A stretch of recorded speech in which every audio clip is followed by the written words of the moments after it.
묵시록의 이 사악한 용이 자리 잡은 곳, 그곳을 우리는 용산이라 부릅니다.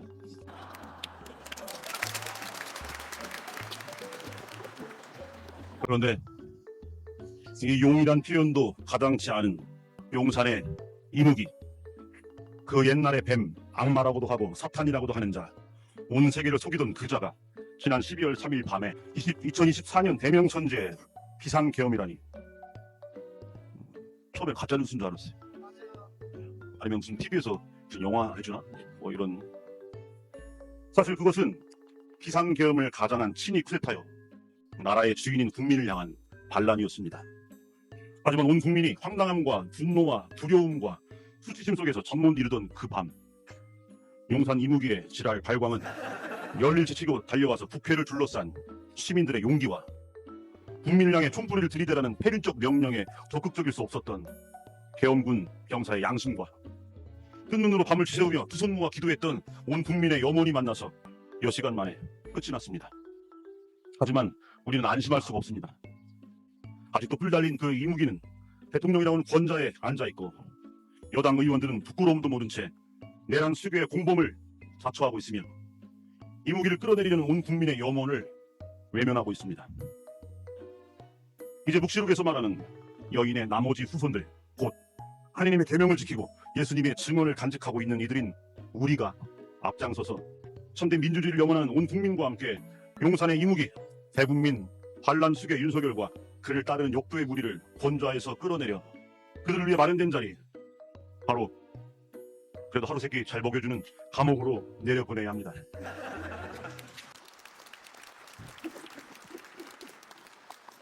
그런데 이 대목에서 생각해봅니다.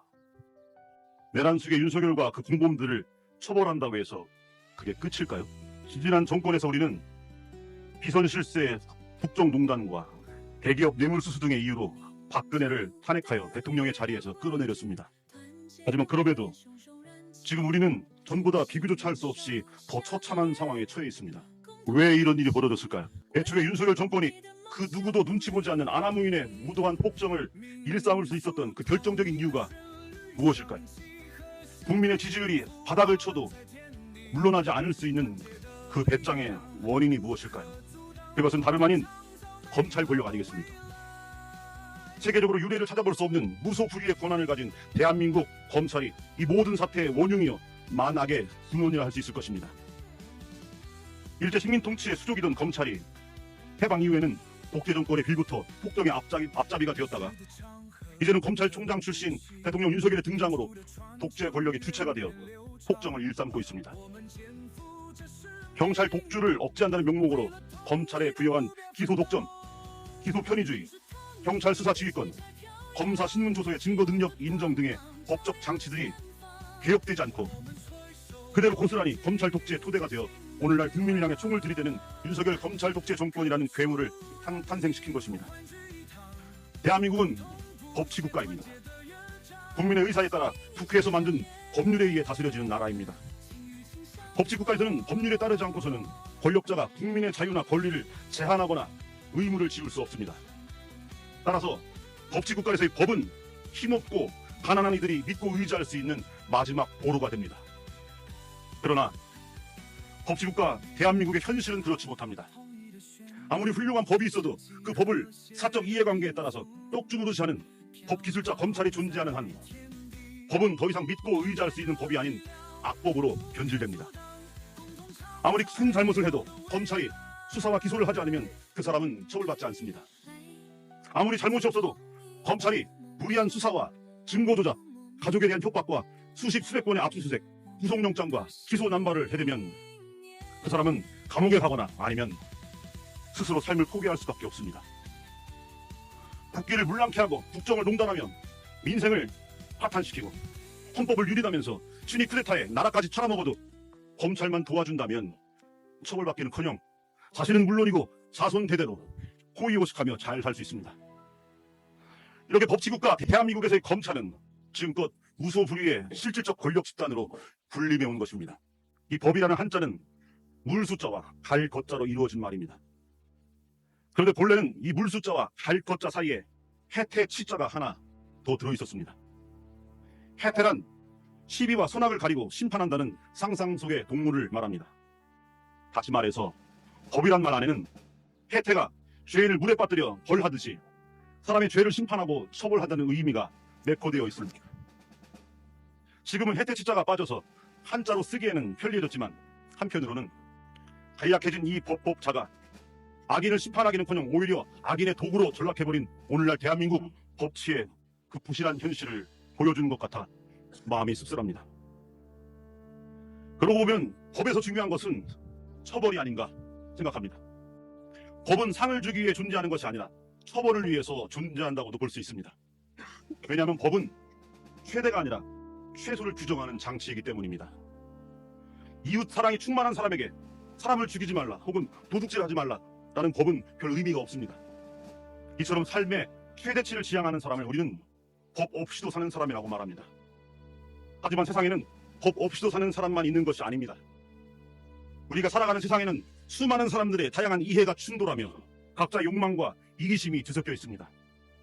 이러한 세상에서 모두가 함께 살아가기 위해서는 저마다의 이해와 욕구를 억제하고 조율하는 최소한의 장치가 필요합니다. 이것이 바로 법입니다. 따라서 억지로라도 법을 지키게 하는 동기는 상을 받기 위해서라기보다는 처벌받지 않기 위해서입니다. 이것이 바로 검찰과 사법의 기능이요 주요한 존재 이유입니다. 검찰의 기소와 판사의 재판은 죄 지은 사람을 처벌하고 죄 없는 사람을 보호하는 기능을 바르게 수행함으로써 사람들이 자신만의 욕망과 이기심을 내세우지 않고 모두가 함께 살아가는 공동선에 발맞출 수 있게 만들어줍니다. 아무리 힘이 있고 가진 것이 많아도 죄를 지으면 마땅히 그에 합당한 처벌을 받는 세상이라면, 아무리 힘이 없고 가진 것이 없어도 죄가 없으면 당당할 수 있는 세상이라면 사람들은 정직함과 성실함을 포기하지 않습니다. 하지만 아무리 나쁜 짓을 해도 검찰이 편들면 기소조차 되지 않고 아무런 잘못을 하지 않아도 검찰이 맘만 먹으면 감옥에 보내는 세상이라면 그 누가 착하고 정직하게 성실히 살아가려고 하겠습니까? 딴 거 필요 없고 검사 남편만 만나면 돼. 너희 아버지 검사야? 우리 아버지 검사야. 이번 생은 끝이야. 알게 뭐야, 될 대로 되라. 젊은이들이 이런 말을 주고받는 세상이어서는 안 되지 않습니까? 믿음, 희망, 정의, 공정, 정직, 성실, 평등, 배려 등등 우리 삶에 너무나 소중한 가치들이 무너져 내리는 이유는 죄를 지으면 벌을 받는다는 법치주의의 기본 상식이 무너져 내리기 때문이 아니겠습니까? 알베르 까뮈는 이렇게 말합니다.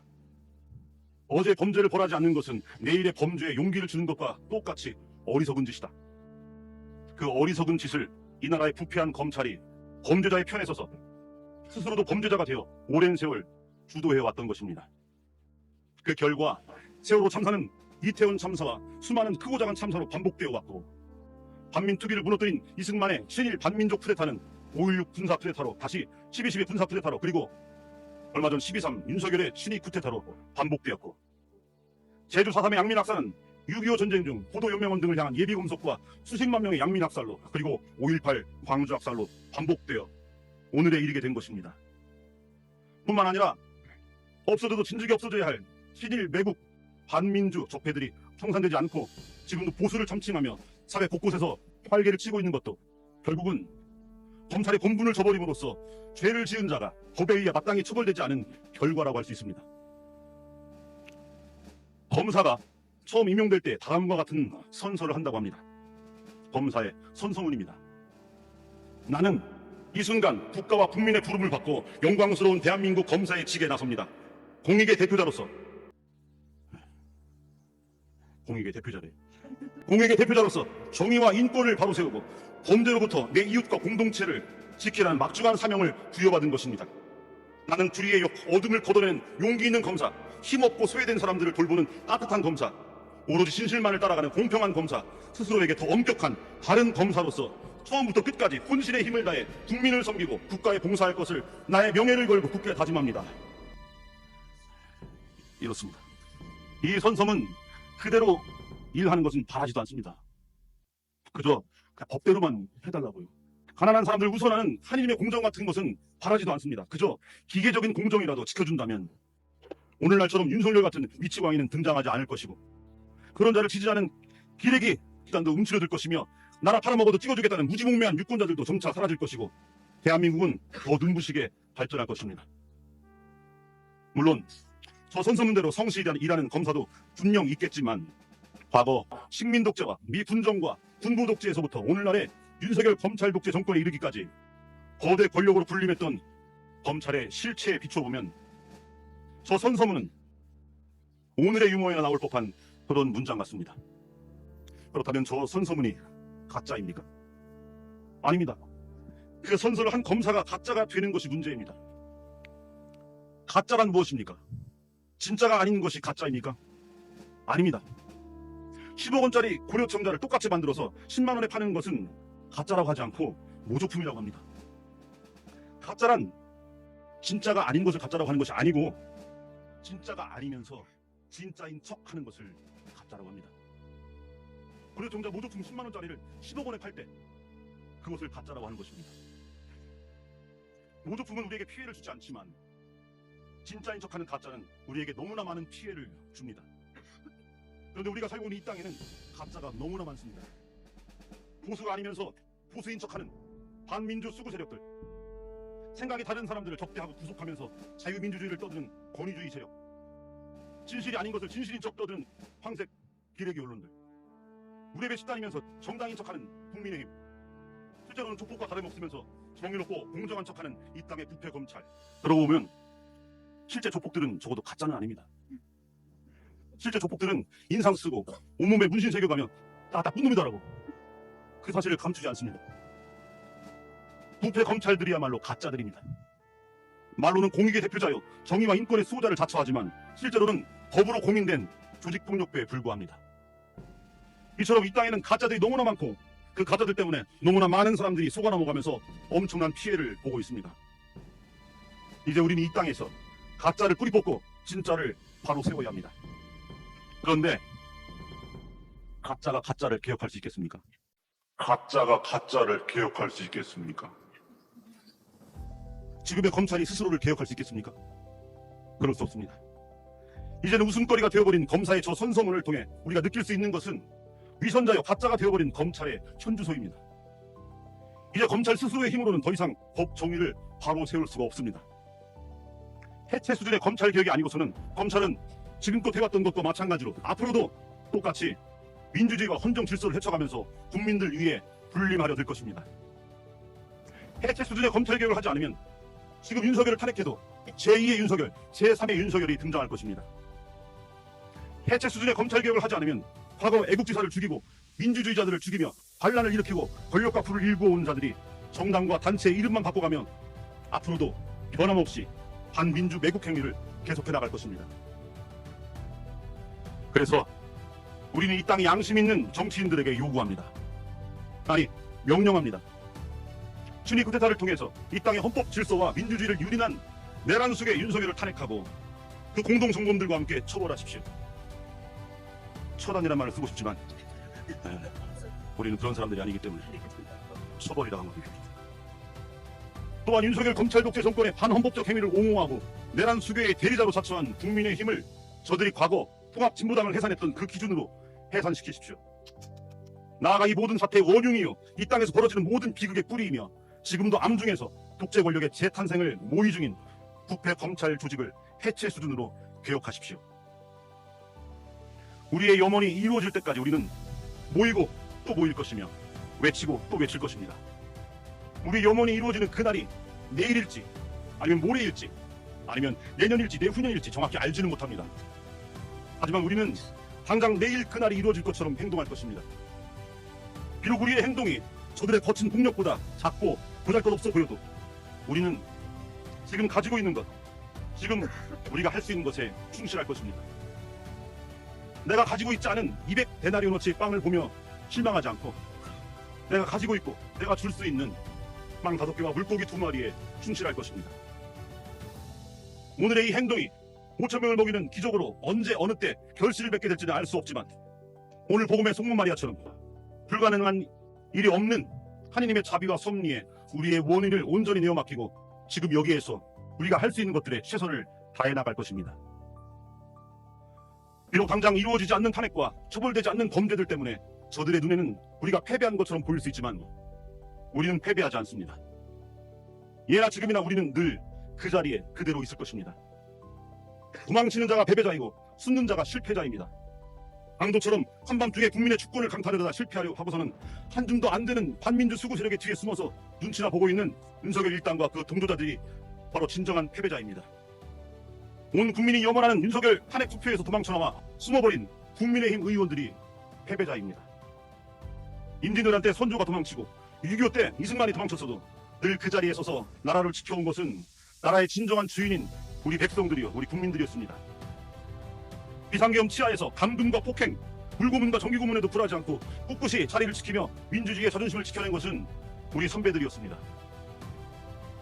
지금 당장은 권좌에 앉아서 부당한 법기술과 위법한 공권력으로 우리를 위협하고 있지만 저들은 우리를 이길 수 없습니다. 우리의 양심이, 우리의 상식이, 우리의 사람된 도리가 저들의 모욕치와 몰상식과 패륜을 이겨낼 것입니다. 우리는 항상 여기 그대로 있고 저들은 결국 한 줌 먼지처럼 사라질 것입니다. 지금 당장은 법을 어기고 국민을 속이는 저들의 행동이 신속해 보여서 마치 승리하는 것처럼 보이겠지만 오랜 세월 법을 악용한 저들의 핍박 속에서도 참고 견디며 오히려 법을 지키기 위해 합법적 탄핵 절차를 받고 합법적 개혁을 추구하는 우리 국민들의 느리지만 우직한 발걸음이 결국은 저들의 약삭 빠름을 이길 것입니다.